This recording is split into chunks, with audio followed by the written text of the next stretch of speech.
Battery ഇല്ലാതെ പ്രവർത്തിപ്പിക്കാൻ കഴിയുന്ന പുതിയ ടാബുമായി സാംസങ് നോ ബാറ്ററി മോഡിനൊപ്പം ബാറ്ററി മാറ്റിവെക്കുകയും ചെയ്യാൻ കഴിയുന്ന സാംസങ് ഗാലക്സി ടാബ് ആക്റ്റീവ് 5 പുറത്തിറക്കി.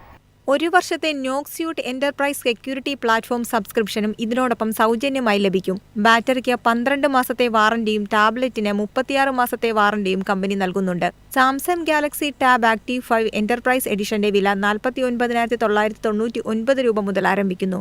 ഓഗസ്റ്റ് 18 മുതൽ ഇതിന്റെ ബുക്കിംഗ് ആരംഭിച്ചു. ബിസിനസ്സുകൾക്കും പ്രൊഫഷണലുകൾക്കും വേണ്ടി സാംസങ് പുതിയ ടാബ്ലറ്റ് അവതരിപ്പിച്ചു. Samsung Galaxy tab active 5 enterprise edition ഇന്ത്യയിൽ പുറത്തിറങ്ങി. പേര് സൂചിപ്പിക്കുന്നത് പോലെ ഇത് എന്റർപ്രൈസ് ആവശ്യങ്ങൾക്കായി രൂപകൽപ്പന ചെയ്ത ടാബ്ലറ്റാണ്. 120 ഹെർട്സ് റിഫ്രഷ് റേറ്റുള്ള 8-ഇഞ്ച് ഡിസ്പ്ലേയാണ് ടാബ് ആക്റ്റീവ് 5-നുള്ളത്. IP68 സർട്ടിഫിക്കേഷനോടുകൂടിയ S Pen ഇതിനോടൊപ്പം ലഭിക്കുന്നു. ഒരു ഒക്ടോ കോർ പ്രോസസറിലാണ് ഇതിന്റെ പ്രവർത്തനം. 6GB റാം അല്ലെങ്കിൽ 128GB സ്റ്റോറേജ്, 8GB റാം അല്ലെങ്കിൽ 256GB സ്റ്റോറേജ് എന്നിങ്ങനെ 2 വേരിയന്റുകളിൽ ലഭ്യമാണ്.